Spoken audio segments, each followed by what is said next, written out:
চাঁদপুরে মেঘনা নদীতে মালবাহী জাহাজ থেকে ৬ জনের মরদেহ উদ্ধার করা হয়েছে। গুরুতর অবস্থায় উদ্ধার করা হয়েছে আরো ৩ জনকে।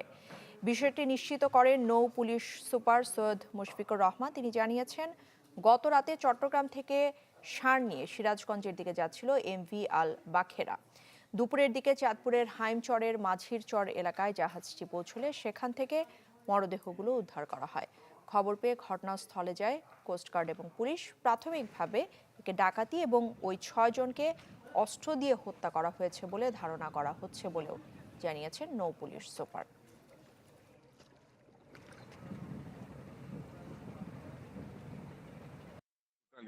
কোপায় মারা হয়েছে আর কি। এক একটা কেবিনে যারা যেখানে শুয়ে ছিল, 2 জন আমরা মুমূর্ষু অবস্থায় পেয়েছি। এর মধ্যে একজনের অবস্থা এতই খারাপ যে সে যে কোনো মুহূর্তে হয়তো এক্সপায়ার করবে। আরেকজনের অবস্থাও এটাও খুবই আশঙ্কাজনক। ৬ জন মারা গেছে, 2 জন মুমূর্ষু অবস্থায় আছে। ৬ জন মারা গেছে, 2 জন মুমূর্ষু অবস্থায়, তাই তো? হ্যাঁ।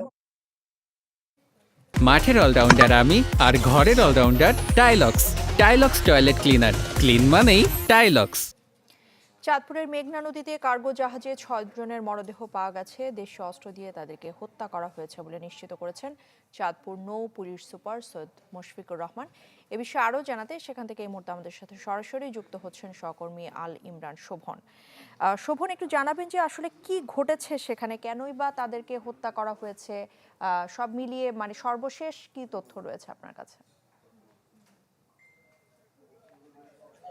ইশাক, আমি এই মুহূর্তে রয়েছি চাঁদপুরের মেঘনা নদীর মাঝের চর এলাকায়। আপনি জানিয়ে রাখি, গত রাতে গভীর রাতে চট্টগ্রাম থেকে ছেড়ে আসা একটি সারবাহী জাহাজ, যেটি চাঁদপুরের মেঘনা নদী হয়ে ঢাকার দিকে যাচ্ছিল। এই জাহাজটি যখন চাঁদপুরের হাইমচর উপজেলায় মেঘনাচর এলাকা অতিক্রম করছিল, তখন একদল দুর্বৃত্ত জাহাজটিতে হামলা চালায়। তখন জাহাজের কর্মরত যে কর্মকর্তা কর্মচারী ছিল, তারা তখন ঘুমন্ত ছিল।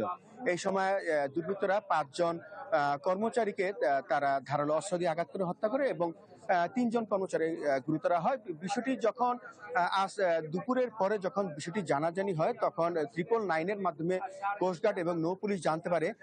তারা জানার পর তারা ঘটনাস্থলে ছুটে আসেন এবং আপনি দেখতে পাচ্ছেন এই এমভি আল বাকিরা নামের এই জাহাজটিতেই এই নির্মম হত্যাকাণ্ডের ঘটনা ঘটেছে। ইতিমধ্যে এখানকার যে নৌ পুলিশ, কোস্টগার্ড, তারা 5টি মৃতদেহ উদ্ধার করেছে।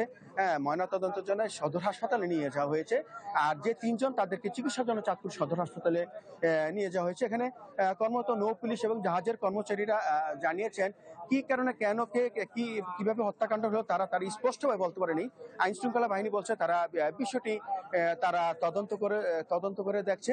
আর নিরাপত্তার স্বার্থে এই জাহাজটিতে আমরা এখানে যারা বিভিন্ন গণমাধ্যমে কর্মরত রয়েছি, তারা এখনো জাহাজটিতে আমাদের উঠানো সম্ভব হয় না। যার কারণে এই জাহাজের বাইরে থেকেই আমাদের নদীতেই এখানকার আমাদের প্রয়োজনীয় তথ্য সংগ্রহ করতে হচ্ছে। আমাদেরকে আরেকটি বিষয় জানি রাখি, স্থানীয় এখানে যে হাইমচরের যে উপজেলা প্রশাসন আছে, তারা এখানে ঘটনাস্থলে ছুটে আসেন এবং তারা খোঁজখবর নিচ্ছেন এবং বিষয়টি তারা তদন্ত করে দেখছেন।